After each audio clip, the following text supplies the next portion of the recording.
Bismillahirrahmanirrahim. Assalamualaikum warahmatullahi wabarakatuh. Perkenalkan kami dari kelompok 1 akan mempresentasikan materi tentang foya-foya. Sebelum itu, perkenalkan saya Felina Kusmarumdani, absen 36. Baik, dalam pembagian tugas akan saya bawakan sebagai berikut. Pengertian akan dibawakan oleh Aulia, ciri-ciri Kaila, hadis Satria, dampak negatif Edo, contoh perilaku Nasir, dalil Dinda, hukum saya. Pengertian berfoya-foya. Dalam Islam, tindakan berfoya-foya merujuk pada perilaku yang berlebihan atau menghabiskan harta untuk hal-hal yang tidak bermanfaat atau tidak dibutuhkan. Ini termasuk pemborosan, kemewahan yang tidak perlu, dan hidup dalam kemewahan hanya untuk pamer atau kesenangan yang berlebihan. Ciri-ciri orang yang berfoya-foya yakni 1. Pemborosan atau suka menghabiskan uang untuk hal-hal yang tidak berguna. 2. Gaya hidup mewah atau mengutamakan penampilan dan menggunakan barang-barang yang bermerek. 3. Kurang memperhatikan kewajiban keuangan atau mengabaikan tanggung jawab finansial seperti membayar hutang. 4. Pesta dalam hiburan atau sering menghadiri pesta, acara liburan atau acara lain yang menghabiskan banyak uang. Dan 5. Suka bergaul dengan orang kaya atau cenderung berkumpul dengan orang-orang yang memiliki gaya hidup mewah. Hadis tentang berfoya-foya. Sesungguhnya orang yang paling buruk kedudukannya di sisi Allah adalah orang yang berfoya-foya dalam kenikmatan dunia. Hadis riwayat Tirmizi. Lalu ada juga makan dan minumlah, berbaikanlah dan bersedekahlah tanpa berlebihan dan tanpa kesombongan. Hadis riwayat Bukhari dan Muslim. Saya akan menjelaskan beberapa dampak negatif dari gaya hidup berfoya-foya. Dalam Islam, berfoya-foya dan menghambur-hamburkan harta merupakan perbuatan setan yang dibenci oleh Allah Subhanahu wa Ta'ala. Berikut beberapa dampak negatif dari gaya hidup boros. Stres. Gaya hidup boros dapat menyebabkan stres karena tagihan yang menumpuk dan tidak memiliki dana darurat. Kedua, merasa serba kekurangan.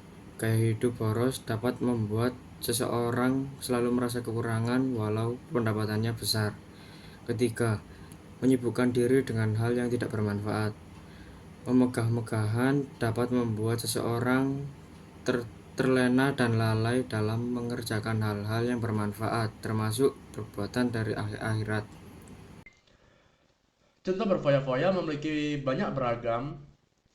Salah satunya merupakan berfoya-foya dalam bentuk makanan dan minuman, seperti seseorang mengambil makanan dan minuman secara berlebihan pada suatu acara.